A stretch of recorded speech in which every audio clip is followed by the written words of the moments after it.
Buonasera a tutti, benvenute e benvenuti a Educhiamoci, Giornate per l'Educazione, il Festival per l'Educazione organizzato dal Comune di Vittorio Veneto, assessorato alle politiche scolastiche, in collaborazione con IEM Servizi.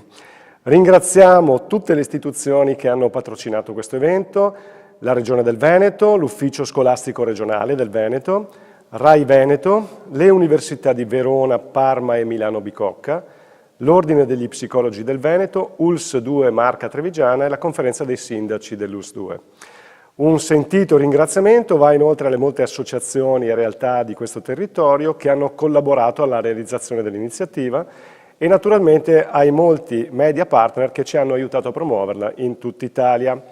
Siamo in diretta dalla scuola secondaria di primo grado Lorenzo da Ponte di Vittorio Veneto, stiamo trasmettendo in diretta web sia dalla pagina Facebook di Educhiamoci sia dalla pagina YouTube del Comune di Vittorio Veneto. E quindi salutiamo ancora una volta tutto il pubblico che ci segue in videocollegamento, un pubblico molto numeroso, molto partecipe, che è presente con noi grazie ai molti commenti, apprezzamenti, domande e contributi che ci arrivano veramente da tutta Italia. Il titolo del nostro festival Educhiamoci di quest'anno è Che gioia, un titolo che abbiamo scelto per approfondire il tema della gioia in educazione, capire come trovarla o ritrovarla nelle nostre vite e anche approfondire le problematiche connesse, soprattutto in età evolutiva, all'assenza di gioia. Le abbiamo viste con i nostri esperti in questi giorni. Esperti che si sono collegati con noi da tutta Italia, in alcuni casi perfino da altri continenti, dall'Africa, dall'India, esperti con i quali abbiamo approfondito questo tema non solo per averne dei benefici, degli apprendimenti per quanto riguarda la vita di ciascuno di noi, ma anche e soprattutto per ciascuno di noi in qualità di genitori, insegnanti, educatori. E quindi lo scopo del nostro festival è aiutarci a diventare educatori migliori a vantaggio delle bambine e dei bambini, dei ragazzi e delle ragazze. Avrete certamente potuto vedere sul materiale promozionale che abbiamo diffuso anche grazie all'aiuto dei vari partner e media partner e anche dal sito www.educhiamocivittorioveneto.it che il nostro programma è stato veramente molto ricco. Gli incontri sono stati tutti gratuiti, li continuate a trovare non solo nei canali social che ho citato prima, ma anche proprio nel sito, dove troverete inoltre tutti i materiali relativi anche alla prima edizione, quella dell'anno scorso, nonché i video documentari della rubrica Esperienze che raccontano le attività che abbiamo fatto nelle scuole di Vittorio Veneto la settimana scorsa insieme ai bambini e ragazzi. Infine c'è la rubrica Una storia con mamma e papà, alla quale forse avete assistito una mezz'ora fa, che è, come l'anno scorso, dedicata ai più piccoli. Bene, questa è l'ultima serata in programma per quest'anno, il nostro programma continua però ancora domani con un ultimo incontro con la dottoressa Poli che vi invitiamo a seguire. Ultimo incontro serale invece di questa sera per il quale abbiamo ospite in studio la dottoressa Susanna Picchi, dirigente scolastico dell'Istituto di Istruzione Superiore Vittorio Veneto Città della Vittoria, che al termine dell'intervento del nostro esperto di oggi ci aiuterà a fare alcune riflessioni e potrà eventualmente porre alcune domande e considerazioni al nostro ospite. Benvenuta, buonasera dirigente. Buonasera, grazie dell'invito che ho gradito moltissimo e spero di dare il mio contributo. Ne siamo certi, la ringraziamo. Ringraziamo anche Antonella Caldart, assessora alle politiche scolastiche giovanili per la famiglia e le pari opportunità e sociali, che è qui con noi ancora una volta per un saluto in avvio del nostro incontro di questa sera. Benvenuta Antonella Caldart. Grazie, ben trovate e ben trovati a tutti a questa che ahimè è il penultimo dei nostri interventi. Dico ahimè perché ci mancherete, ci mancherà tantissimo la vostra vicinanza, il calore con cui avete accolto la nostra proposta, i vostri ringraziamenti, i vostri suggerimenti, i vostri commenti. Di quella che però non è stata semplicemente una vetrina di tante idee assolutamente interessanti che sono state offerte a tutti noi durante questa settimana dai vari esperti. È stato molto di più, come abbiamo avuto modo di verificare oggi nell'incontro che noi abbiamo chiamato Facciamo il punto, al quale hanno partecipato assieme a me i dirigenti scolastici della nostra città, ma anche rappresentanti del Ministero della Pubblica Istruzione, la Presidente della Commissione Famiglia e Sociale della Regione del Veneto, oltre alla partecipazione di un paio di neoeletti parlamentari, appunto, che proprio oggi si sono insediati a Roma. Quindi è stato un momento importante per verificare e per trarre un po' le somme di ciò che è stato fatto e che ancora sarà detto sia questa sera che domani mattina. E mi piace così dire che quello che abbiamo capito questa sera è che questo festival ha messo in moto sostanzialmente due risultati. Il primo è sono tutta una serie di contributi molto pratici al nostro agire da educatori, in modo da veramente essere educatori, non solo fare educatori. E vi invito davvero a rivedere la registrazione del momento odierno in cui abbiamo fatto il punto, perché ci sono tanti spunti riassunti tutti insieme di tutto ciò che è stato detto durante la settimana, o di molto di ciò che è stato detto durante la settimana. E poi c'è un secondo risultato che a noi sta molto caro, e cioè quello di essere stati riconosciuti come un ente, un insieme di persone, diciamo come una comunità educante che è capace di produrre pensiero.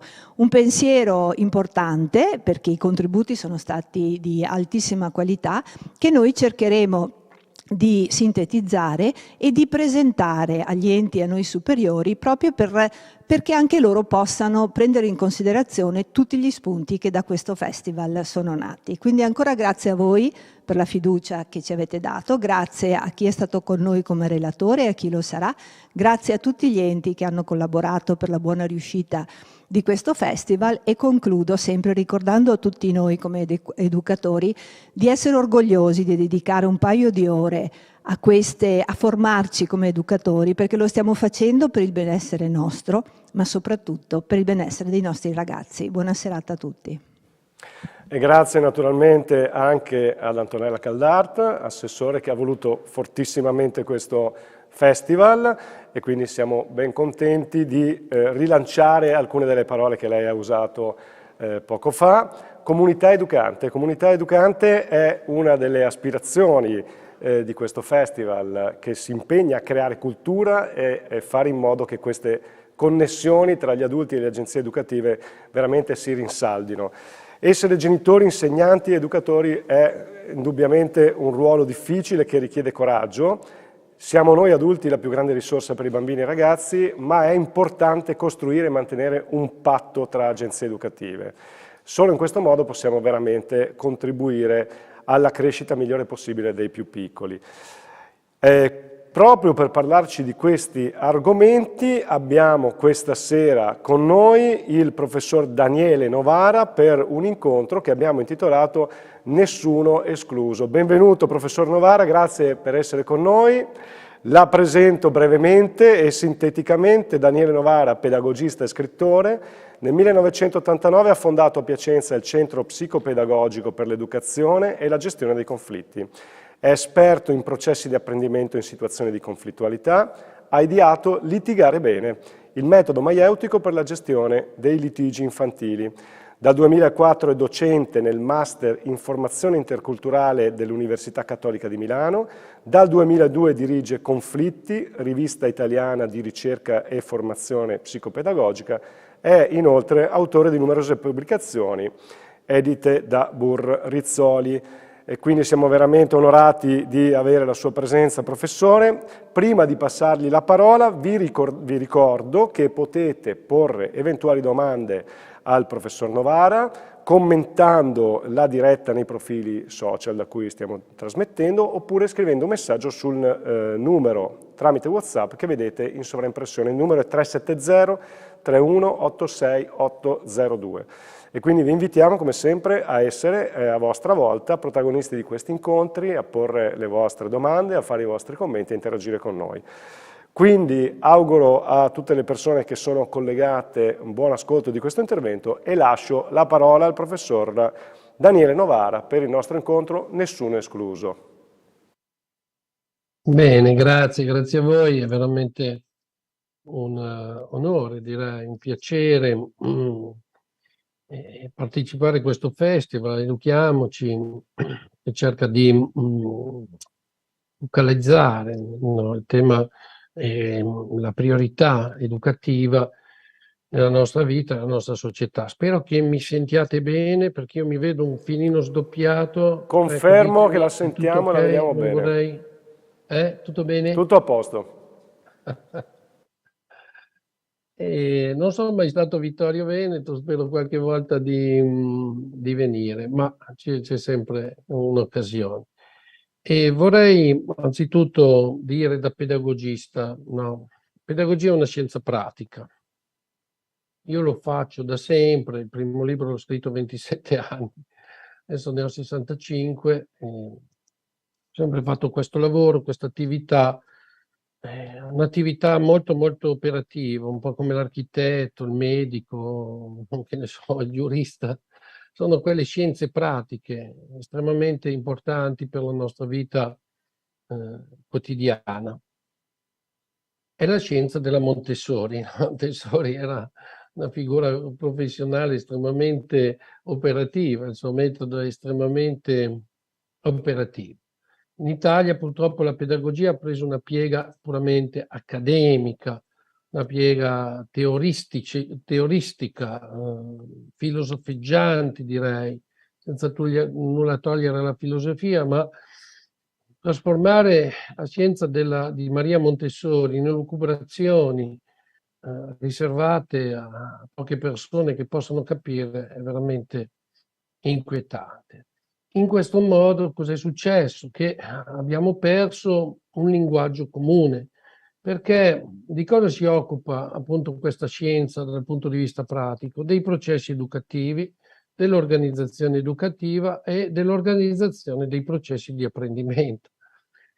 Per cui senza l'apporto di questo orientamento scientifico, così come è successo in Italia, noi ci troviamo depauperati, la società si trova depauperata. Cioè, rispetto al resto dell'Europa, l'Italia è praticamente l'unico paese dove non esiste il pedagogista come figura operativa nelle scuole. Non parliamo poi dei genitori.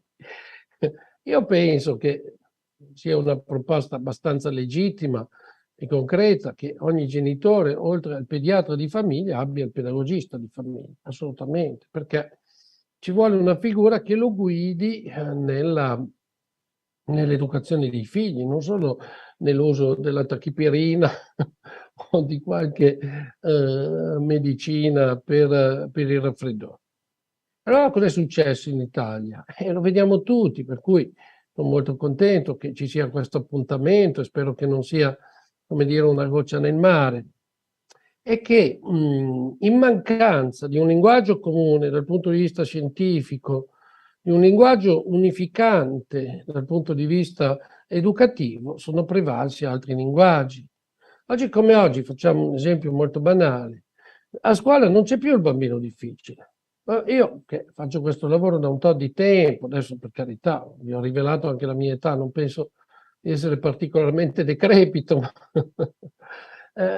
però fino a 20 anni fa, diciamo, 25, ogni insegnante aveva un bambino difficile, proprio difficile, cioè di quelli che ti facevano tribulare, il discolo, il lavativo, non so se si dice anche dalle vostre parti. Bene, improvvisamente negli ultimi anni il bambino difficile è scomparso, ma proprio scomparso, ed è apparso il bambino certificato, no? Una nuova figura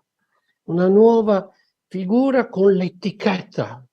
C'è uno che ha la 104, uno la 170, uno sappiamo neanche, non ricordiamo più neanche i termini. Gli appiccichiamo questa formula, no? E quindi lo aggrediamo, no? Mettiamo un insegnante di sostegno, un assistente. Io stamattina mi sono occupato di un bambino che vabbè, è nato qualche mese prima, un po' di difficoltà, quella. Noi l'abbiamo visto, un bambino normalissimo, pieno di neurodiagnosi, la mamma dice zoppica e poi si tiene anche un braccio. Chiedo alla mia collega che sta giocando con lui se zoppica e se si tiene un braccio. La collega mi dice no, qua corre come un coniglio. Allora, mi chiedo cosa è successo? È semplice, molto semplice. Tu dai un'etichetta a un bambino e il bambino cerca di farti contento, ossia di confermare esattamente l'etichetta che gli hai dato e quindi va su quel versante. Anni fa ho denunciato questa situazione dicendo che nelle classi, sono classi che la metà degli alunni ha un BES, un BSA, una 104, una diavoleria, no? E quasi si va alla ricerca, perché non può più esistere il bambino difficile, no? Dobbiamo dargli, no, un'etichetta. Quindi la pedagogia e il linguaggio educativo viene sostituito dal linguaggio neuropsichiatrico, ma non è sufficiente. Prendiamo la questione del bullismo, a parte che ci sono dei deliri che circolano, tipo la ricerca dei bulli nelle scuole dell'infanzia. Io dico, ma scusate, fermatevi, no, i bulli nella scuola dell'infanzia. Ma il bullismo, io che l'ho studiato anche con i grandi studiosi europei, ho fatto convegni ad altissimo livello a suo tempo, ma è una questione molto seria. In Inghilterra i dati sul bullismo venivano utilizzati come predizione dei posti da riservare nelle carceri minorili. Cosa mi spiego? Ecco, noi usiamo questo termine così, in maniera generale, generica, e quindi poi ci troviamo delle situazioni, come dire, parossistiche. E chi si deve occupare del bullismo? Arrivano i poliziotti, carabinieri, che ci spiegano. Ma io mi chiedo, anche rispetto a questo, il bullismo è un problema educativo o un problema giuridico-giudiziario?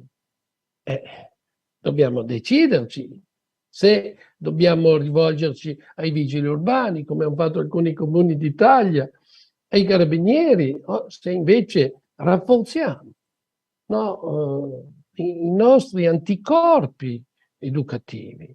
Studiamo dei progetti che io ritengo i migliori, ho scritto anche un libro, I bulli non sanno litigare, e sono quelli di gestione dei conflitti, perché il conflitto è una buona capacità di gestire i conflitti, è un antidoto, no, rispetto alla violenza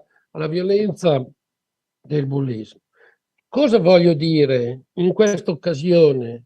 In un festival sull'educazione, ma l'ho detto sempre, in tutti i festival dell'educazione, ripeto sempre la stessa manfrina: non c'è un linguaggio comune che ci permetta di affrontare i problemi educativi con una capacità di creare delle convergenze. E rischiamo, come dire, ognuno di lavorare in maniera estremamente settoriale. Ma scusate, è possibile che noi ci occupiamo di bambini neurocertificati senza pensare che ci voglia un apporto anche di natura strettamente pedagogica? Come si fa, come dire, a chiedere i consigli pedagogici al neuropsichiatra infantile? Ma scusate, è un azzardo, è un altro lavoro. Ma come si fa a chiedere i consigli sui bulli al carabiniere? È un azzardo, signori. Così non ne veniamo a capo, così ci facciamo del male. E lo stesso sta succedendo con i genitori. Uguale. In mancanza di un background pedagogico educativo, cosa hanno fatto i poveri genitori? Cosa hanno fatto? Sapete meglio di me. Vanno sui blog, i blog delle mamme. C'è mamma coi tacchi, mamma nella prateria, mamma ce la fai, mamma che bello fare la mamma coraggio, eccetera. La stessa Ferragni, le influencer, che raccontano sui blog come si gestiscono le loro creature, a partire dal presupposto, incredibile, ma è così, che siccome tu hai generato dei figli, delle figlie, in automatico sei esperto della loro crescita e quindi non ti poni un problema di cercare delle informazioni attendibili, ma semplicemente di condividere, no, con altre mamme. Io chiedo, arrivano da me dei genitori che si trovano in scuole sbagliate, ma proprio sbagliate, con insegnanti sbagliati, e chiedo, ma scusate, come mai? No, vostro figlio ha bisogno di tutto meno che di questa iperscuola, di questa scuola iper linguistica, mettiamo. Come mai? Ho un'amica che me ne ha parlato così bene, un'altra amica mi ha detto anche lei mi ha parlato bene, sì, ma questa amica, signora, cos'è? Una pedagogista? Non so, ha fatto un master in scienze dell'educazione. Di chi stiamo parlando? Dell'amica, il fai da te totale, no? Mi capitano episodi di tutti i tipi. Una signora una volta mi arriva col disegno di sua figlia e delle sue amiche. Mi porta un disegno con sua figlia ha 9 anni. Mi porta il disegno con 5 persone. 5 persone. Allora dico, signor, mi spieghi chi sono? E dice, ecco, queste 4 sono le sue amiche e la quinta sono io, mi dice. Ah, bene, lei sarebbe la quinta amica? Mica male. Cos'è, una orfana sua figlia? Capite che... Ma la signora gongolava, diceva, ma che bello, mia figlia mi ha messo fra le sue amiche. Dice, anche l'influencer che seguo mi ha detto che sono una buona mamma perché con questo disegno dimostro che mia figlia è alla pari con me. Ma da dove vengono queste idee? Voi capite che se vogliamo offrire una sponda ai genitori, agli insegnanti, dobbiamo ricostruire un linguaggio scientifico per gli insegnanti, per le scuole, no? Altrimenti finiamo appunto nel genitore amico o nell'insegnante che ancora una volta conosce solo la sua materia, genitore amico, no? Qua per esempio c'è il papà compagno di giochi. Vi racconto un episodio ancora. Mi racconta Pietro, papà di un bambino di 4 anni e mezzo. Mi piace giocare con mio figlio. Quando torno a casa dal lavoro facciamo tanti giochi, è un modo per stare con lui. Giorgio adora i film della Marvel, Capitan America, gli Avengers, soprattutto Spider-Man, quindi facciamo giochi di ruolo. Chiedo allora a questo papà in cosa consistono questi giochi di ruolo. Qua viene il bello. Io devo fare Spider-Man e lui il ladro che scappa. Poi mi chiede di invertire i ruoli. Io divento il ladro e lui Spider-Man. A volte però ci spostiamo anche sul classico, ad esempio Peter Pan e Capitan Uncino, dove lui è il ragazzo e io il pirata. In pratica devo sempre perdere. Lei cosa dice, dottore? Vanno bene questi giochi con mio figlio? No, ecco, vedete, questo è un classico fai da te. Cioè, il genitore non riesce a distinguere fra giocare col figlio alla pari, che ne so, fare le cuscinate prima di dormire, con l'idea che così si stanca e poi si addormenta. In realtà, come è noto, si eccita, non bisogna aver fatto un master per capirlo, da l'idea di organizzare i giochi per il figlio. C'è una differenza fra il mettersi alla pari, io faccio Spider-Man e tu fai il ladro, e preparare le costruzioni. No, c'è una differenza sostanziale. C'è una differenza fra giocare a memory, dove la memoria visiva del bambino può anche andare oltre la memoria visiva di un adulto, lo sappiamo, è una questione molto molto tecnica, e viceversa giocare alla parrucchiera, dove la figlia ti trasforma nella sua cliente e i tuoi capelli alla fine non si sa più dove sono. È un classico gioco che una volta facevano solo le nonne, andavano dalle nipotine con la parrucca e si sottoponevano a questa tortura. No, adesso bisogna, come dire, mettersi così, al loro livello, no? Il più possibile. E sono situazioni che riecheggiano la vita dei genitori e tanto più anche degli adolescenti. No? Facciamo un esempio anche degli adolescenti. Gli adolescenti che sono abituati al dialogo, il dialogo. No? Ecco, vorrei fare una digressione a proposito del dialogo con gli adolescenti, perché qua si consuma uno degli equivoci più grossolani della carenza educativa e pedagogica.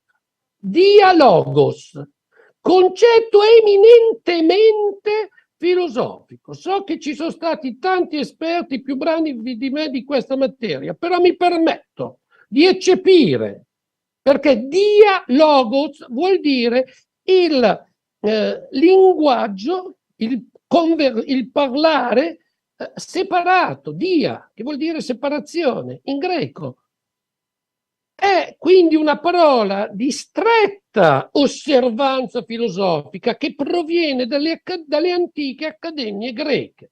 Bene, secondo la Vulgata che ha circolato in questi 30 anni di carenza educativa e pedagogica, i genitori dovrebbero mettere su l'accademia greca nel dialogo con i figli adolescenti di 13, 14, 15, 16, 17, 18 anni e loro sarebbero entusiasti di questa pratica platonica, entusiasti, godrebbero di avere genitori così propensi all'approfondimento filosofico. Ma scusate, la scienza ci dice tutt'altro. Queste sono supposizioni che non hanno basi psicoevolutive. L'adolescente vuole allontanarsi dai genitori. Se c'è una figura con cui non vuole sostanzialmente condividere il logos, sono proprio i genitori, è normale. L'adolescente si toglie dal nido materno, in qualche modo lo vuole quasi abbattere, lo vorrebbe abolire. E non ha nessuna intenzione di stressarsi, come dicono loro, con i genitori. Mollami, la frase più ricorrente. Appena avrò 18 anni, qui non mi vedete più. Questa è la vostra casa, non la mia. Domani a scuola non so se vado. Se proprio vi interessa andare a scuola, andateci voi. Sembra che vi piaccia così tanto. Ecco, sono frasi idiomatiche che mettono una pietra tombale, secondo me, su questa supposizione filosofeggiante del dialogos con gli adolescenti, che non ha una base psicoevolutiva nel vero senso della parola, non ha un aggancio. Non ha un aggancio. E allora vi racconto un episodio, perché poi i poveri genitori si mettono nei guai. Nicola ha 14 anni e non vuole dare a sua madre e a suo padre il numero di telefono dei genitori dell'amico da cui andrà a dormire. Siamo a Milano, una città dove, come dire, 13-14 anni i ragazzini e le ragazzine si danno un grande affare. E allora fa tutto uno spiegone, ha imparato bene, perché ovviamente i genitori sono bravissimi a fare spiegoni alla Piero Angela, no? Così a pontificare, cercare di convincere. E allora parte, no? Nicola, 14 anni, parte. E lì massacra. Non vi fidate di me. Lo sapevo anche se speravo non fosse così. Temete che faccia delle stronzate. che mi metta nei guai. Non vi fidate dell'educazione che mi avete dato. Non mi aspettavo questo trattamento. Non è giusto, dice Nicola, che i genitori abbiano questa sfiducia. Ho bisogno della vostra stima. Voglio dei genitori, non dei poliziotti. Bene, questo ha imparato perfettamente il dialogos e lo usa contro i suoi genitori. E loro sono venuti da me e mi chiedono: ma cosa facciamo? Ci ha fatto tutto questo panegirico. Cosa facciamo? Cosa si fa?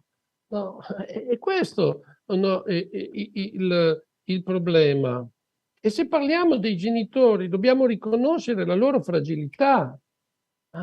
Vi mando magari una piccola slide, ve ne ho preparate proprio 2 o 3, così tanto per tenerci nella conversazione. Poi ovviamente mi aspetto le domande, molto, perché un festival sull'educazione è un'occasione veramente straordinaria per dire: ma qua abbiamo un linguaggio comune, abbiamo un linguaggio dell'educazione, ognuno o viceversa, ognuno fa da sé, così nel fai da te più generico.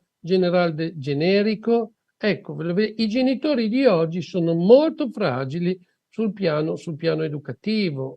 Certo, in questo tipo di situazione, qual è la loro fragilità? Di essersi immedesimati completamente nei loro figli. Io avrei delle immagini, non so, del 62, del 64 e degli anni 60, dove comunque i bambini erano consegnati a un rigore prossemico. Facciamo un esempio. Se si creava la foto, che ne so, di Natale, o comunque la foto familiare,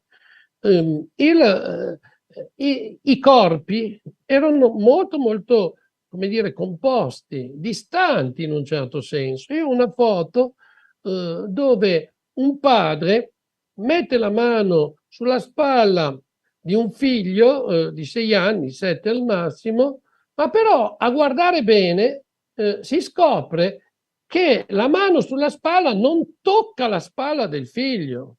Quasi ci fosse un imbarazzo nel toccare il figlio.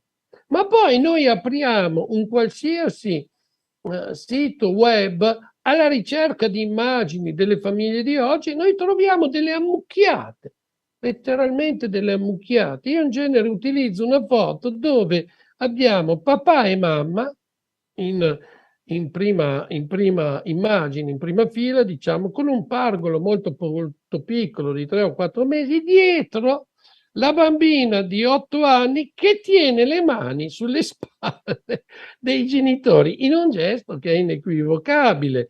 Qui comando io, qui comando io.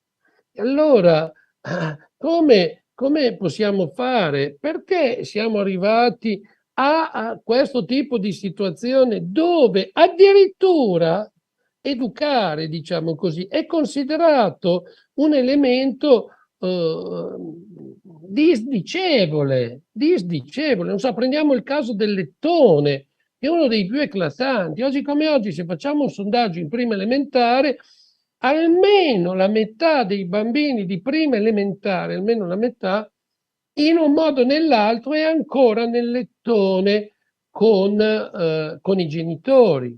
È ovvio che se tu lo chiedi ai genitori: signora, è nel lettone o dormi da solo? No, dottore, dorme da solo. No, però ogni tanto al mattino viene. Poi tu, così da tecnico, insisti, dici: signora, ma al mattino magari mi può dare un orario? Poi la signora ci pensa meglio e dice, tira fuori un orario che è effettivamente una sorta di alba boreale.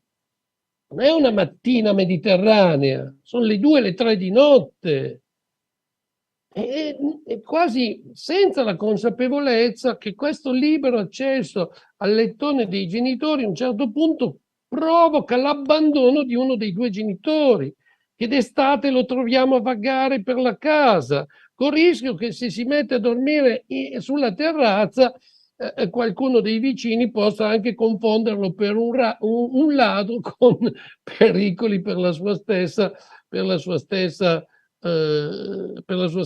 sicurezza. Il lettone sembra disdicevole per alcuni genitori dire che dal quarto anno di vita, dai 3 anni, l'autonomia nel sonno è un elemento che forma l'autostima del bambino o della bambina, che insieme al camminare, parlare, controllo sfinterico diventa un'autonomia di base estremamente funzionale all'acquisizione di una struttura di sé, del proprio carattere, funzionale ad affrontare le sfide della vita, e che restare nel lettone coi genitori in una dimensione sostanzialmente neonatale riduce sensibilmente questa stessa autostima, senza andare a fare discorsi sul complesso edipico e l'età di latenza e quant'altro che ci richiamano la psicanalisi. E oggi come oggi, se apriamo un sito web, potremmo anche trovarci qualcuno che sostiene che Freud non è mai esistito, la psicanalisi è una stupidaggine, eccetera, eccetera. Ma però fermiamoci al tema dell'autonomia dei bambini. È ovvio che dal quarto anno di vita le autonomie sono fondamentali, che se un bambino ti va alla scuola dell'infanzia appunto a 3 anni senza saper dormire da solo, fa fatica col pisolino, se non sa tenere la pipì e farla da solo, fa fatica in una scuola dell'infanzia. È molto importante, in altre parole, per la conquista di un primo step di libertà, come direbbe Maria Montessori, avere queste autonomie. Ma perché i genitori, come dire, sono così riluttanti a organizzare, no, una buona autonomia dei bambini nel sonno, nella loro cameretta? Perché disdicevole? Perché trovano sempre l'amica che dice: ma come? Ma come? Tu? Ma dai, non vuoi bene a tuo figlio? No? Gli hai già preparato la cameretta? Ma come? Ma dai, così bello. Ma perché? Chi te lo fa fare? Hai sentito un pedagogista? Chi è? Novara? No, ecco, capite? E allora si creano degli equivoci. Lettone è uno degli equivoci. L'altro giorno una signora, la vedo dopo un mese che l'avevo detto di togliere la ragazzina di 11 anni dal lettone, ancora lì, ce ne sono tanti purtroppo. Poi mi dice: sa, guardi, effettivamente da quel momento non mi ha più aggredito. Ma guardi, ma è veramente strano, sa, ci sono rimasto quasi, no, sono ancora adesso meravigliato, però non mi ha più aggredito. Ma guarda, forse esiste una scienza che si chiama scienza psicoevolutiva, scienza della crescita, scienza pedagogica, cioè esistono, come dire, delle connotazioni. Non so, voglio fare un esempio, no? Fra i tanti. Se il bambino ha gattonato, è logico che avrà più competenza psicomotoria. Se il bambino fino a 3 anni ti ha tenuto il ciuccio in bocca, è logico che avrà delle carenze linguistiche. Poi, per carità, ci sono sempre le eccezioni. Se si è fatto tutta la prima infanzia 2 o 3 ore davanti alla televisione, è logico che avrà dei problemi di lettoscrittura. Se invece di dargli in mano una penna a 4 anni gli hai dato in mano una tastiera, magari del tuo smartphone, è logico che poi farà fatica a imparare una scrittura e te lo troverai disgrafico. Ma sarà veramente disgrafico in senso neurocognitivo o semplicemente in senso educativo? Perché l'unico linguaggio sembra disgrafia, dislessia, disortografia, discalculia, disturbo dell'opposizione, disturbo della condotta, disturbo misto. Oggi ho trovato anche questo. È incredibile, cosa voleva dire misto? Poi l'ho scoperto. No, ha disturbo ipercinetico, no, oppure lo spettro autistico. Lo spettro autistico sociale, hanno inventato anche questo ultimamente. Io sono contento che finalmente a Milano mi hanno invitato al primo convegno sull'autismo per mettere chiarezza, mettere un po' di chiarezza, altrimenti sono delle città dove sono tutti autistici e quindi capite che sta diventando, è un'etichetta. Uno dice, ma che bello avere un'etichetta. Scusate, lo spettro autistico ti becchi la 104 della disabilità, cosa c'è di bello? Non scherziamo su queste cose, no? Che bello non avere una gamba. No, un attimo. No, certo c'è la Bebevio che è un fenomeno, ho capito, però a fronte di una Bebevio gli altri fanno una fatica bestia. Poi, per carità, niente pregiudizi, niente di niente, ma però non è meglio evitare l'etichettatura, e tanti bambini vanno solo trattati da normali, e se è chiaro che se li tratti in maniera sbagliata poi si comportano in maniera sbagliata, e torniamo sempre sul discorso dell'educazione, della fragilità, come dire, dei genitori. Poi dopo 2 anni di Covid, di lockdown, questa promiscuità assoluta, se oggi facciamo un test sui bambini dopo i 5 anni, chi può entrare in bagno quando ci sono i genitori, abbiamo dei dati agghiaccianti, perché praticamente tutti. A volte chiedo, ma voi girate nudi in casa? Sì, certo, qual è il problema? Magari hanno dei figli già preadolescenti, adolescenti, capite? Ecco, la difficoltà dei genitori di stare dentro un ruolo educativo, una titolarità educativa è molto forte, anche perché esiste tutta una prosopopea sul genitore emotivo, il genitore empatico, il genitore carico di pathos per i propri figli, disorganizzato totale, però carico di pathos. E cosa se ne fa il figliolo di questo genitore che quando deve decidere qualcosa cosa fa? Urla. Il mio libro più famoso, quello che forse anche voi avete, diciamo che un genitore su 5 lo tiene in casa, si chiama Urlare non serve a nulla. Quando la casa editrice nel 2014 mi propose questo titolo, io dissi no, ho stima dei genitori, non è possibile che comprino un libro che li accusa di urlare con i loro figli. Signori, a dicembre esce l'edizione celebrativa, 80.000 copie, più quelle online. Forse mi spiego. Cioè, capite? Il genitore coglie che non si può urlare, ma è come se gli mancassero gli strumenti. Cos'è che gli manca, per esempio? Gli manca la consapevolezza che i bambini sono abitudinari e che devi costruire le abitudini, non devi costruire gli spiegoni, non devi, come dire, giustificarti, no? Non devi, come dire, convincerlo. Tanti genitori sono convinti che il bambino vada spiegato, no? Che se lui si laverà i denti, se capirà che le carie gli fanno male. Ma non è così. I bambini sono esseri concreti, pratici, vogliono indicazioni concrete, pratiche. Bisogna essere tutorial, e quindi io vorrei mettervi la parola chiave del discorso educativo, almeno per i genitori, ma anche a scuola: organizzazione.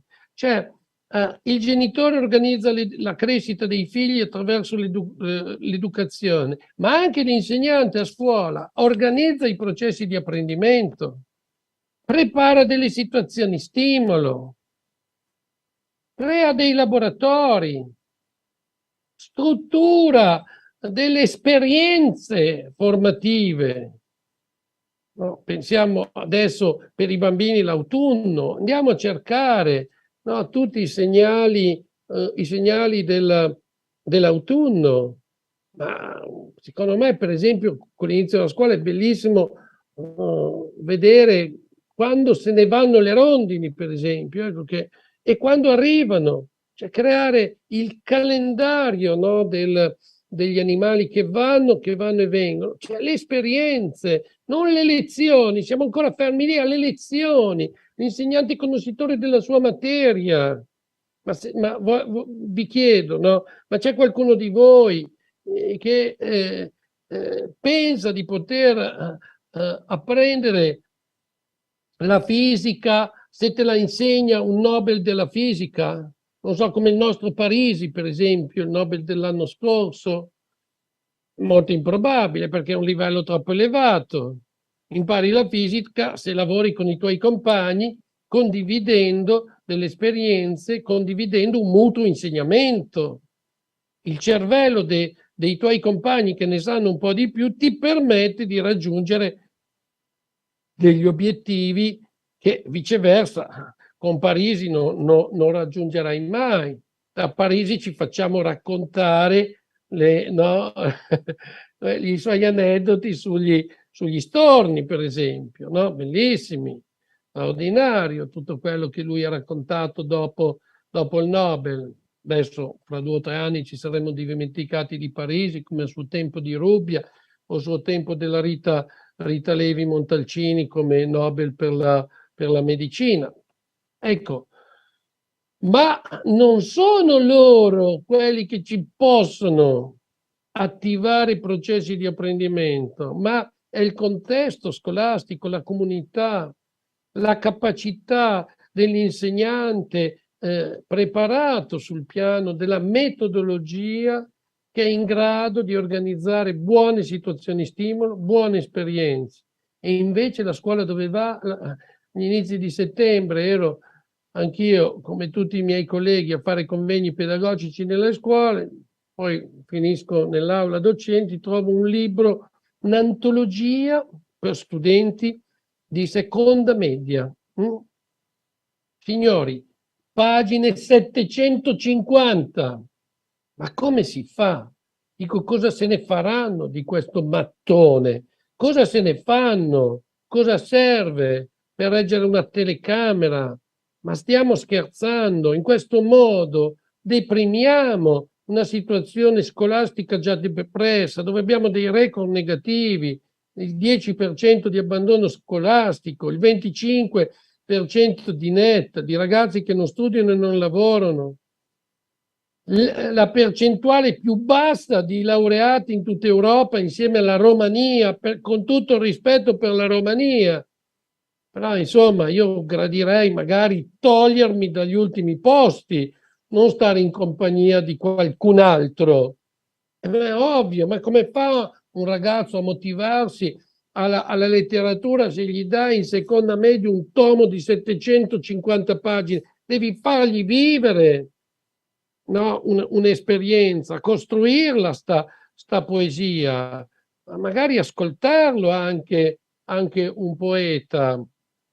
Mi ricordo un bellissimo libro degli anni *80 di un poeta americano, Edward Koch, Desideri, sogni e bugie, edizioni M, e spiegava in maniera straordinaria, un'ebbrezza direi, come con i bambini costruire le poesie. E improvvisamente tutta questa cultura, no? Che è la cultura della sociometria a scuola, la cultura di Mario Lodi, che riuscì negli anni 60 a scrivere un capolavoro assoluto come CP con i suoi bambini. Ma dove è finito tutto questo? Ah no, ci siamo beccati le prove invalsi con le crocette.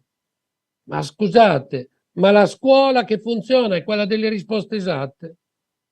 E a un certo punto agli insegnanti disperati, il 74% degli insegnanti statisticamente non ama le prove invalsi, ho detto fate così, date agli alunni l'indicazione di mettere la risposta B.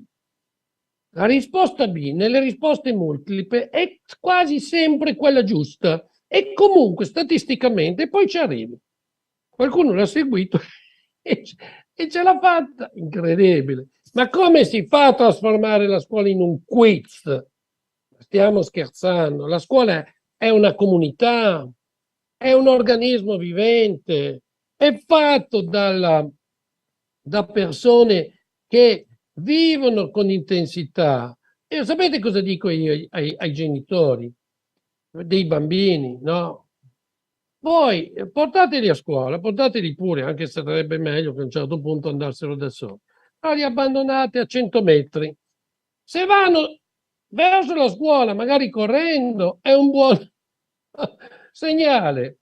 Se invece ti tornano indietro, insomma, c'è qualcosa che non va. Un alunno deve essere attratto dalla scuola, deve sapere che lì trova i suoi amici. Hanno fatto 2 anni senza vedersi. Vi racconto questo aneddoto. Sono abbastanza giovane per avere 2 nipotini di 9 e 4 anni e mezzo, ormai 5, però li ho e mi diverte molto così accompagnarli, anch'io a scuola, specialmente il piccolo. L'anno scorso ha fatto tutti i 2 anni della scuola dell'infanzia durante il periodo Covid. Loro non avevano la mascherina, per fortuna, ma le maestre sì. L'anno scorso a giugno stanno giocando nel giardino e vado a recuperare appunto mio nipotino e vedo che è con una signora.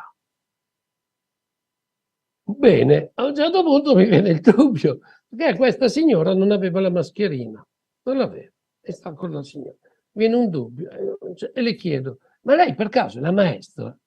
E questa dice, certo! E si offende, ma capisce, certo che sono la maestra. Io dico, mi scusi, quasi mi inginocchio, ma guardi, io non l'ho mai vista senza la mascherina, non so com'è. Lì c'è stata una scena bellissima. A un certo punto la maestra si tira sulla mascherina e dice, sono io!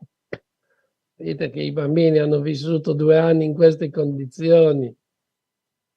Ma come fanno, no, a interagire con una mascherina?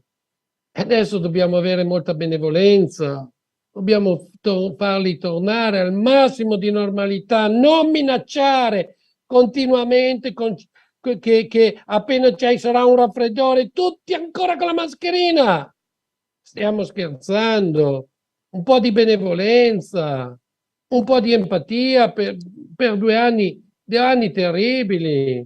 Ma sapete perché hanno messo il bonus mobili nelle case? La metà del bonus mobili viene utilizzato per i mobili che in casa hanno distrutto gli adolescenti. E qualcuno dice, sono tutti malati psichiatrici.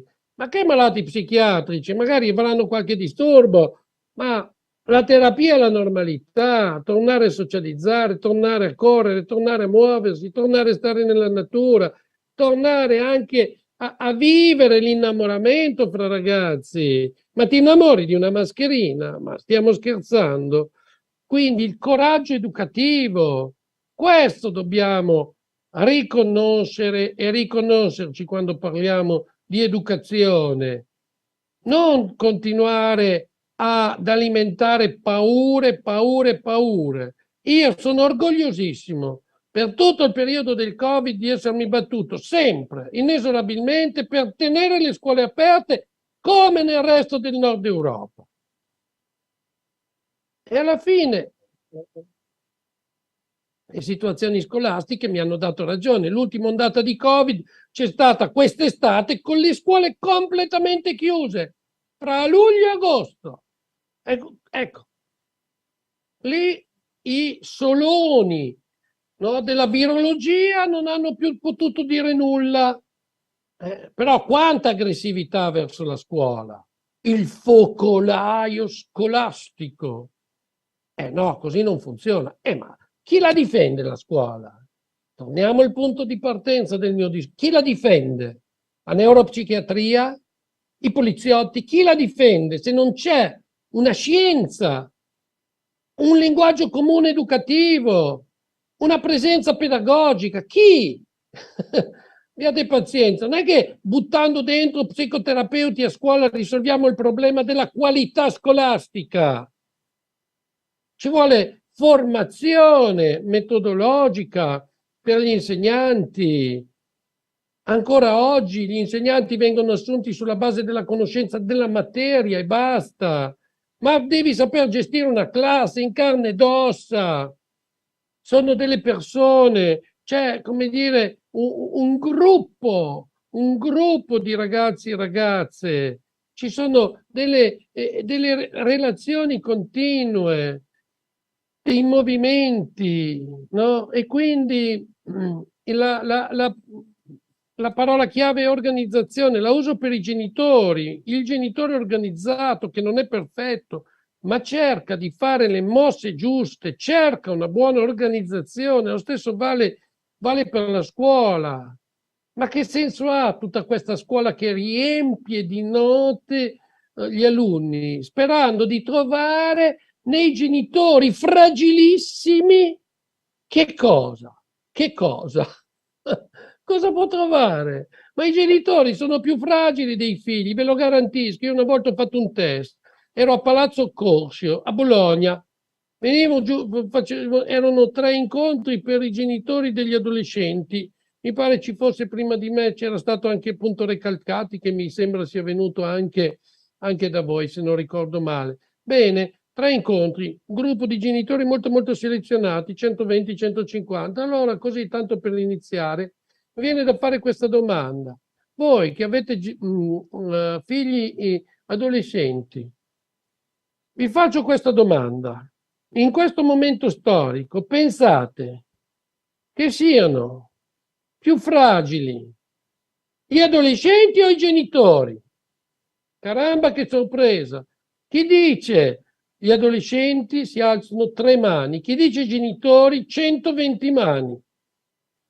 Ma cosa serve mandare delle note ai genitori per alimentare la loro fragilità? Cerchiamo di creare delle alleanze che non siano basate sul controllo, ma siano basate sulle esperienze di apprendimento. Manda a casa dei compiti di realtà, come ti chiede anche il Ministero. Fai fare delle cose a casa. Che ne so, questo weekend andate a vedere una mostra qualsiasi, o per i bambini questo weekend andate a raccogliere, che ne so, castagne, qualsiasi cosa. Piantate qualche bulbo per la primavera. Fate qualcosa, fate fare qualche esperienza ai genitori. Questo è il senso della comunità, dove la scuola fa la sua parte e i genitori a casa vengono aiutati. Vengono aiutati. In un mio libro, I bambini sono sempre gli ultimi, proponevo che ci fosse un bonus pedagogico per i genitori. È veramente difficile oggi educare ed è anche costoso. La media di spesa per il primo anno di vita è 7.000 euro. Uno dice c'è il calo demografico, cosa ci dovrebbe essere? L'entusiasmo, mica semplice. O li aiutiamo, o ci aiutiamo sul piano educativo. Anche adesso tutti i fondi del PNRR, ma le scuole devono chiedere che siano utilizzati per le scuole genitori, per la formazione dei docenti, per l'aggiornamento degli strumentari ovviamente pedagogici, didattici e quant'altro, non per foraggiare ancora una volta la pura e semplice edilizia scolastica, che oggi ha dei costi spaventosi per i noti problemi legati al 110 e che quindi rischia di assorbire tutti i soldi che vengono destinati alle scuole. Dobbiamo alzare la voce da questo punto di vista, non accontentarci di essere la Cenerentola di tutto, perché poi l'Italia durante il Covid l'hanno tenuta su le scuole e le famiglie e i genitori, senza avere nulla in cambio. Pensate quest'estate che se una famiglia avesse avuto 3 figli e ogni figlio andava al centro estivo, ma dovevano fare un mutuo, una cosa vergognosa, che non siano stati dati contributi ai genitori, alle famiglie per i centri estivi. Ma cosa pensano al governo? Che tutti i genitori siano in grado di tenere i figli in vacanza 3 mesi? Bisognerà ben parlarne di questa questione.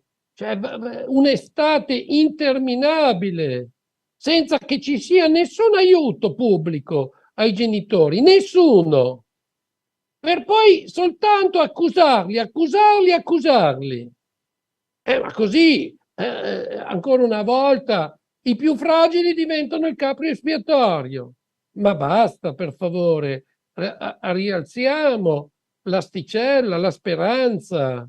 Cioè, senza buona educazione non c'è futuro, siamo noi depositari del futuro, noi che ci occupiamo della crescita dei bambini, dei ragazzi, delle ragazze, degli adulti anche, perché noi cresciamo insieme ai nostri figli, ai nostri alunni. Quindi io chiudo questa mia perorazione, si usa ancora il termine perorazione, lo uso io se non si usa più, mi spiace non vedervi perché mi piace moltissimo vedere le reazioni delle persone come quando sono in teatro. Comunque dai, immagino che stiate sorridendo e quindi vi faccio vedere quest'ultima immagine. È un famosissimo verso di Danilo Dolci, che è stato anche il mio maestro: ciascuno cresce solo se sognato. E questo, no, il nostro mantra come educatori. Siamo orientati al bicchiere mezzo pieno.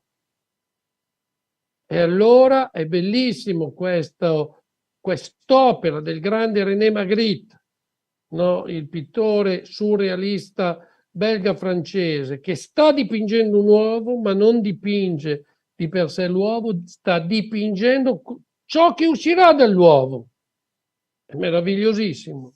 Ognuno cresce solo se sognato, no?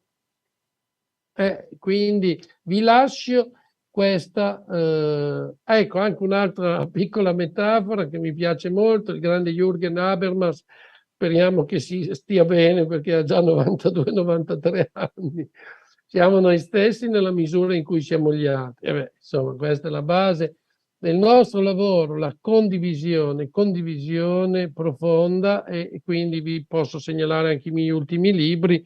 La manutenzione dei tasti dolenti è uscito martedì scorso, e il nostro convegno nazionale che si terrà sabato 22 ottobre proprio sui temi della comunità educante. Grazie di cuore. Grazie a lei, professore. La penultima immagine ci piaceva particolarmente, quella dell'uovo e dell'uccello, perché il festival dell'anno scorso, Educhiamoci, si intitolava Io sono come tu mi guardi, quindi veramente una comunanza di intenti con l'ultimo argomento che lei ha portato. Lascio però la parola alla dirigente Susanna Picchi per un primo commento e le sue considerazioni su questo intervento che abbiamo appena ascoltato. Sì, userei la parola dirompente, è stato un intervento veramente che spacca, diciamo, e che mette in discussione tutto quello che in realtà noi stiamo facendo, perché le scuole sono organizzate per affrontare tutte le certificazioni. Io parlo per la scuola superiore perché sono dirigente di un istituto superiore, professionale tecnico, e effettivamente abbiamo ragazzi dai 14 ai 19 anni, 18 anni, 19, e quello che notiamo sempre di più è proprio che il fatto che i genitori non riconoscano il loro ruolo induce alcuni adolescenti effettivamente a perdere di vista dove stanno andando e perché stanno andando in quella direzione. Da qui le difficoltà di una parte dei ragazzi. Ovviamente il professore ha, come dire, calcato la mano su questo. In realtà io su 1100 alunni posso dire di averne una cinquantina con problemi seri. Problemi seri intendo quelli che noi vediamo, perché noi vediamo sempre la punta dell'iceberg, nel senso le forme quelle di isolamento sociale, le forme di disadattamento, tutte le sigle che lei ha usato, ADHD, DSA, eccetera, eccetera. Ed è vero, noi ci confrontiamo sempre con psichiatri, non abbiamo pedagogisti a scuola, e questo effettivamente è una sfera che, come dire, uno pensa che riguardi esclusivamente le scuole primarie o l'infanzia. Sono stata anche dirigente in un comprensivo e in effetti anche noi le superiori dovremmo ampliare il raggio dei nostri operatori, cioè, e quindi inserire di nuovo la pedagogia, perché in effetti come docenti di scuola superiore la perdiamo di vista. Dico la perdiamo perché anch'io sono stata docente, chiaramente quando sei molto concentrato sui contenuti, oppure adesso sempre di più sulle competenze, ma comunque sempre attraverso dei contenuti dobbiamo passare, se non come prima, ma comunque una parte dobbiamo per forza farla, se no che competenze agite sono. Ecco, in effetti lì ci perdiamo e quindi per me questa è un'esperienza veramente interessante perché rifletterò e farò anche riflettere i miei insegnanti e forse comprerò anche qualcuno di questi libri. Ecco, io la bacchetta magica non ce l'ho, la soluzione non ce l'ho, lei ha presentato benissimo i problemi, anche oggi parlavamo di un ragazzo che non viene a scuola, i hikikomori, e cosa facciamo noi? Perché noi non sappiamo cosa fare. No, la famiglia non fa niente, la famiglia è lì che aspetta perché non sa cosa fare e noi peggio di loro, ma il ragazzo deve venire a scuola, il ragazzo non viene una volta. Le ho le risposte, le risposte ci sono. Non è vero che è un problema psichiatrico, o rarissimamente è un problema psichiatrico. Scusi, adesso poi mi interrompo perché giustamente lei sta parlando, però se volete vado avanti su questo versante, ditemi voi, non ho problemi a intervenire su questo perché so che è un argomento molto controverso e voi ascoltate solo una versione dei hikikomori, solo unicamente una versione. Vado avanti, mi fermo, ditemi o lei deve finire il discorso. Pure lei come preferisce. Nel caso specifico la famiglia contattata non sa cosa fare, il ragazzo dice ho mal di pancia, non vado a scuola, bene, è un giorno, 2, 3, noi aspettiamo, viene a scuola, non viene a scuola, cioè veramente non abbiamo strumenti, che strumenti dobbiamo utilizzare? Ma adesso io sto esagerando, nel senso che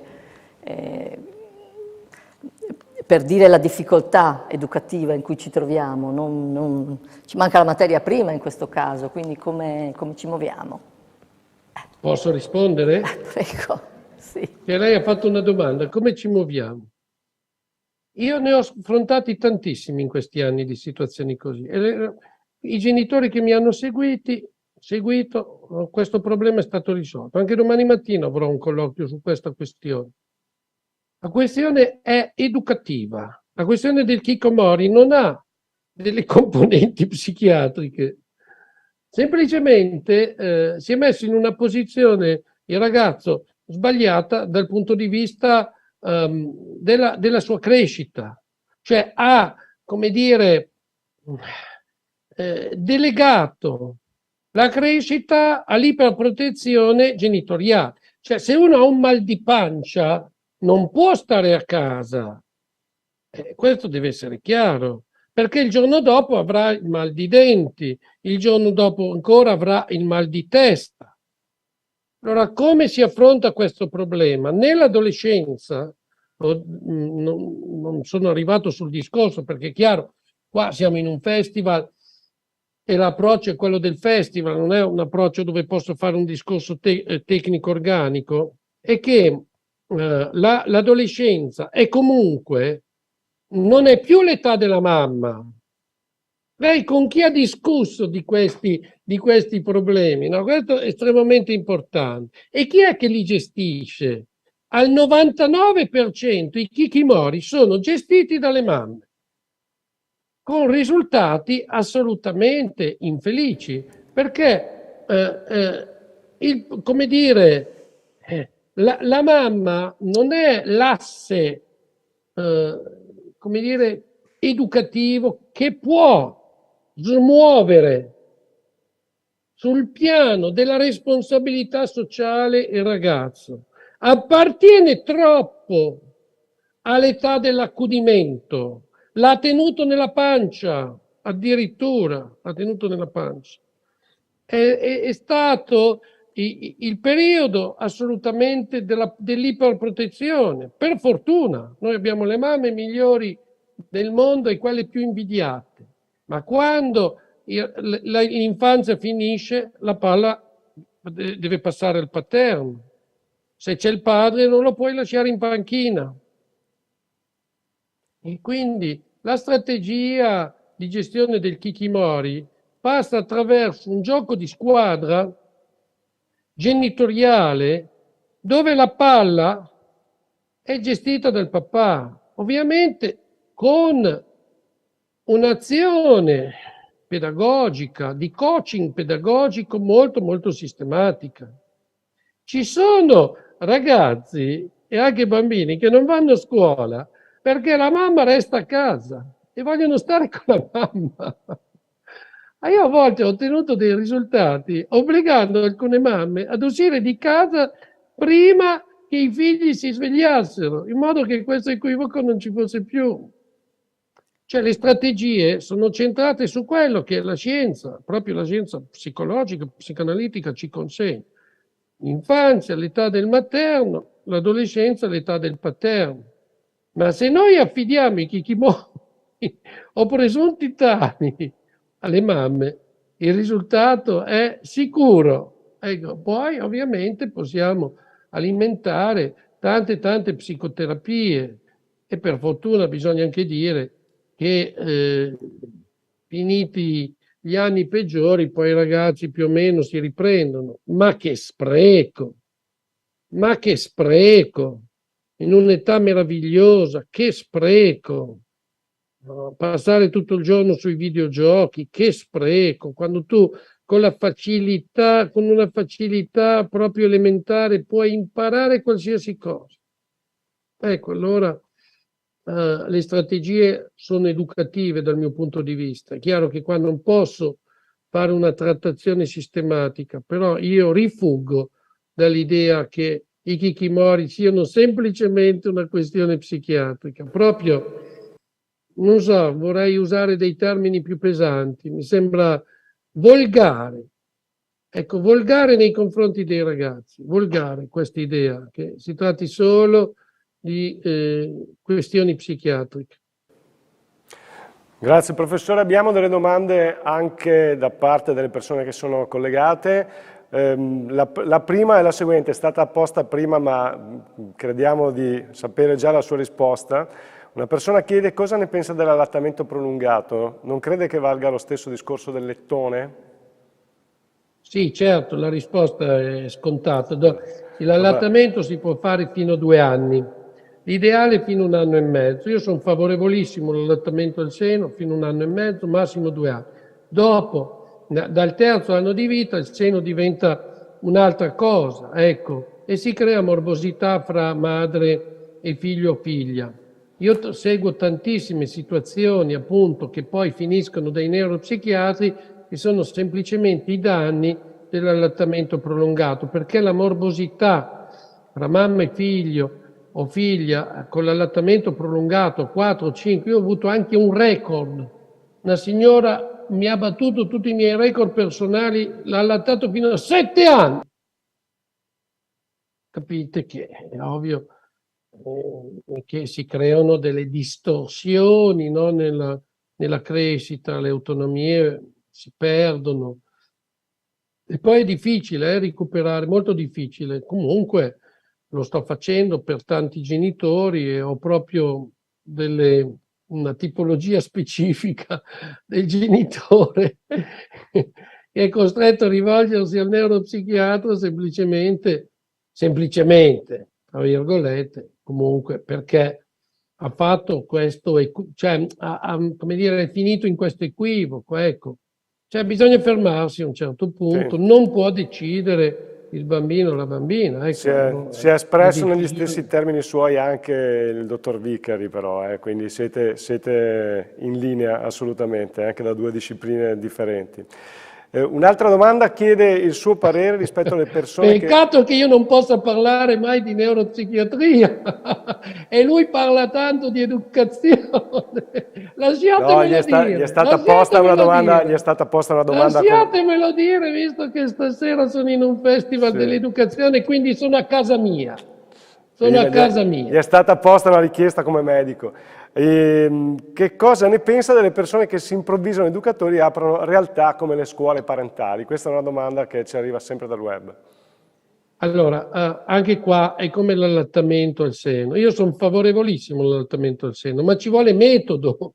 Non puoi fare una scuola parentale fai da te, perché tu hai in uggia le scuole pubbliche, statali, eccetera, eccetera. Allora tu, mamma, super mamma, eccetera, eccetera, no? C'è a Milano la Capa, che una tale De Martino, che ha preso i suoi 4 figli e ha fatto la scuola parentale. Ma non può funzionare così. Cioè, la scuola parentale è un dispositivo di legge per garantire a tutte le famiglie e a tutti, come dire, i genitori, anche i bambini e i ragazzi, un dispositivo giuridico che hanno quasi tutti gli stati democratici che ti permette di avere un'opzione autonoma, libera, in altre parole. È la democrazia, letteralmente. Ma non puoi fare tu scuola ai tuoi figli. La scuola parentale vuol dire che i genitori, in un gruppo di genitori, una cooperativa, quello che volete, si organizza, mette su, che ne so, una scuola montessoriana, una scuola steineriana, una scuola maieutica col mio metodo, per esempio, no? Una scuola nel bosco come va adesso, ma ci deve essere un metodo, personale preparato, no? Non è semplicemente sottrarre i bambini, no? I bambini alla scuola pubblica. Dirò di più. A tutte le maestre io ho sempre sconsigliato di tenere i loro figli nella loro classe. Addirittura sconsiglio alle mamme, maestre o insegnanti di andare a insegnare dove ci sono i loro figli, perché si creano delle situazioni imbarazzanti. La mamma che si occupa di tutti è sempre un problema per il figlio e la figlia, indubbiamente. Ecco, quindi la mia è una posizione positiva nei confronti delle scuole parentali, ma ci vuole metodo pedagogico, metodo scientifico, ecco, e non fare gruppi piccoli. Le classi bonsai, le scuole bonsai sono un problema come le classi pollaio e le scuole pollaio. Bisogna trovare la giusta misura sociometrica. 14, 16, 18, 20, sono numeri giusti, ma 8 bambini in una classe diventa difficile da gestire, così come 25, 30, eccetera, eccetera. Professore, ancora una domanda che ci arriva dalle persone collegate. In realtà ne abbiamo moltissime, non è neanche facile, ci scusiamo con le persone che sono collegate perché veramente sono tantissimi gli stimoli, le richieste e quindi per forza di cose facciamo un po' di selezione, visti anche i tempi della diretta che ci stanno accompagnando alla chiusura dell'incontro. Quindi ancora questa domanda, poi lascio nuovamente la parola alla dirigente Picchi per un commento di conclusione. Qui c'è un insegnante che dice: negli ultimi anni nelle nostre classi già dall'infanzia registriamo sempre più bambini con disturbi del comportamento positivo, provocatori, che si comportano con molta fatica relazionale con i pari e quindi facciamo fatica a gestirli anche noi insegnanti. Non abbiamo supporto pedagogico e quindi approfittiamo per chiedere a lei qualche consiglio utile per rapportarsi con questi bambini e fare in modo che altri compagni non si mettano ad imitarli o non si creino situazioni difficili. Ma io dirigo un istituto che è specializzato in corsi sulla buona gestione della classe, sulla buona gestione dei conflitti con gli alunni, sulla buona gestione dei conflitti fra gli alunni. Ho scritto tanti libri, un manuale per la scuola dell'infanzia, un manuale per la scuola in generale, con gli altri imparo, un manuale quindi di educazione socioaffettiva. Come avete detto voi nella presentazione, ho inventato anche un metodo molto specifico che si sta diffondendosi anche in tutta Europa, che si chiama litigare bene, per aiutare i bambini, i ragazzi a litigare il meglio possibile, a imparare a stare assieme anche quando ci sono, come dire, delle complicazioni. È ovvio che noi non abbiamo i soldi per comprare, che ne so, delle pubblicità sulle televisioni mainstreaming, non so se mi spiego, però l'insegnante deve sapersi orientare, magari trovare il nostro istituto, non c'è ovviamente solo il nostro, però io mi permetto di dire, noi lo facciamo dal 1989, non è che lo facciamo dall'altro ieri, i miei collaboratori sono tutti come dire, di prim'ordine e vogliono aiutare gli insegnanti, aiutare i genitori. Abbiamo inventato anche la scuola genitori, ultimamente abbiamo aperto un network, no, di studi di parent counseling proprio per aiutare i genitori nell'educazione dei figli. Certo, non possiamo dire che in questo momento le politiche governative sono favorevoli. Cioè, è chiaro che io ritengo ci vorrebbe una istituzionalizzazione, come nel resto d'Europa, delle scuole genitori, anche del parent counseling in un certo senso. L'ideale sarebbe che l'Italia pionieristicamente, come ho detto all'inizio, insieme al pediatra offrisse ai genitori anche il pedagogista di famiglia, però qua siamo nella fantascienza. Me ne rendo conto, però appunto, no, siccome sto giocando in casa stasera, mi permetto, abbiate pazienza, no, di allargarmi. Quindi l'insegnante deve solo sapersi guardare in giro, il nostro sito è cppp.it, lo trovate, poi immagino, visto che mi avete invitato, non è difficile trovare informazioni sulle nostre proposte. Ecco, bisogna aprire gli occhi, guardarsi intorno e cercare le proposte di qualità, ecco, non accontentarsi, insomma, non fate come le mamme che finiscono sui blog sbagliati e poi fanno l'allattamento fino a 3 o 4 anni. Grazie professore, un ultimo commento sintetico alla dottoressa Picchi. Io direi che non è possibile fare commenti perché ci sarebbero ancora moltissime cose da dire, però gli spunti sono stati notevoli, molto importanti, tutto molto interessante, quindi grazie davvero di questo momento. Ecco. La ringraziamo molto, dirigente Susanna Picchi, grazie per essere stata nostra ospite qui. Ringraziamo anche il professor Daniele Novara per la sua disponibilità e i moltissimi stimoli che ci ha portato questa sera. Grazie, speriamo di avere nuove occasioni in futuro di collaborare e confrontarci con lei. Grazie per questo contributo al nostro festival Educhiamoci, il Comune di Vittorio Veneto, assessorato alle politiche scolastiche. Vi ringrazio di cuore per aver partecipato. Vi invitiamo ai prossimi appuntamenti gratuiti, al prossimo che sarà quello conclusivo, quello di domattina.